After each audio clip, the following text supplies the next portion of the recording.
What I've learned so far is that the ministry that God has called me to do, I need to just definitely be more passionate about it, and He has really shown me that the gifts are there, and I just need to find them and find that outlet. And as far as for my ministry, this is true also, because I work with a lot of women worldwide that I'm going to be able to encourage them and help them as well. So just finding out what my spiritual gifts are and being able to be passionate about it and pass it on has already been a very huge gift that I've received so far today.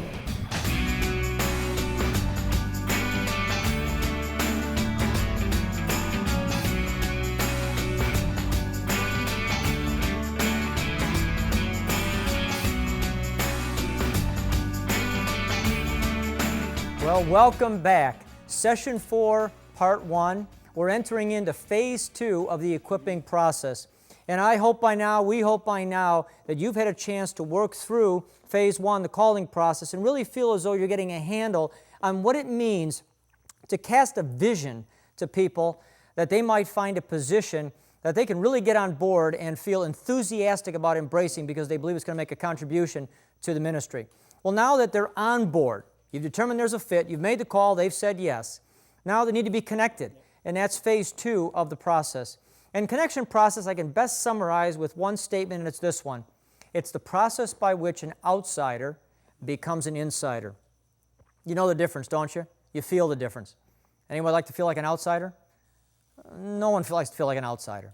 We all want to feel like we're on the inside, as though we belong, as though we have inside information, as though we're a part of this group of people that we're with, that we have a role, a contribution. And so in this session, we want to talk about the specifics that are involved in connecting people to this new ministry that they're a part of. We have to be very cognizant of the fact that as new people come in, they do not necessarily know everything that's going on. They may actually feel like outsiders when they first come in, even though they're really a part of a team. And we need to be sensitive to that, because so often a group that has been working together for some time, they have shared experiences and they have inside jokes and things that they share among themselves. A person coming into that feels like an outsider because they don't know any of that. They haven't been a part of any of that. There's really three kind of important dynamics here. One is when someone comes onto a team, they need to have some orientation to the ministry and to its role in the church and really its place in the kingdom. People need to know why they're doing what they're doing, the way they're doing it, and how it all fits. A sense of flow, and that really what I'm doing here is impacting the church and its mission and what God wants to do. It's kind of like the first day of a new job. The first thing you do is you go to an orientation. And this is the lay of the land. That's right. And we have different language. We have different ways of doing it. Right. Not that ways you did it before is wrong, but if you don't understand how we do it, then you never feel like you're in sync. Right. So they need a basic orientation. That's right. Secondly, you need to be trained. I worked for a drugstore, and I was excited. They gave me the jacket. They gave me the cutter, and they said, go fill the shelf. And I went, and I do that. And every time I did, I cut into the soap boxes. Now, I'm sure you've been to the grocery store and seen soap all over, and you wonder, who does this? Me. You did it? I did it. I've been wondering for years who did that. Well, finally a coworker said, Bruce, if you hold your knife on a 45-degree angle, put your thumb here and cut this way, you can open the case and not cut into the product. And I thought, 12 seconds of information would have made all the difference. Just a little bit of training. Just for me? Yeah, that's 12 seconds. That's you need a lot of training, but anyway.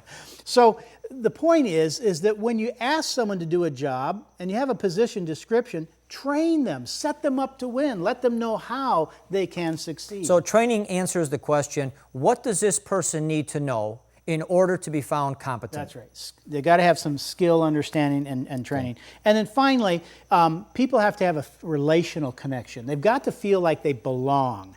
And if I don't know the name of my leader, or if I don't have a buddy system in the ministry, somebody's not checking in on me, I don't want to ask a stupid question or seem embarrassed, so I just don't ask. And if I'm not relationally connected, I tend to slip away. Because as you know, most people serve primarily for relationships. Well, two of the most powerful emotional feelings that any human being can feel is acceptance or rejection. Yeah.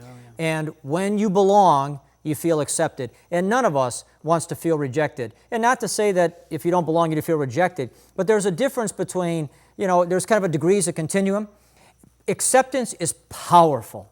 And when you and your team send a message to this new person who's come on board, you're accepted, you're one of us, you belong, we want you. You're connecting them. That makes a difference. So with some basic orientation, here's the lay of the land, here's the new job, here's your jacket, you know, etc. Here's your cutter, Here's all right, how to to use do your it. illustration. Yeah, All right. Basic orientation, lay of the land, some basic training with regard to what are the skills that are going to make this person competent in their role, because we all want to feel competent. And then thirdly, that sense of belonging. That's right. And the combination of those three sets a person up to be now in a position where they can take a deep breath and say, now I feel like I know what I'm doing and I belong. This is my team. And they're able to move from that outsider mindset and feeling to the insider comfort and warmth that we're all seeking. So we're going to, again, ask you to pause here, go back to your application guide, work through the process, and just even listen to some stories of how this has impacted the lives of so many others.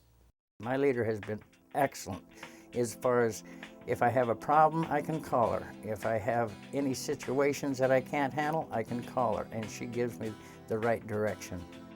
What I need most from the leader of the team, the mission team I'm a part of, is specific direction on what to do to carry out the task he's given me.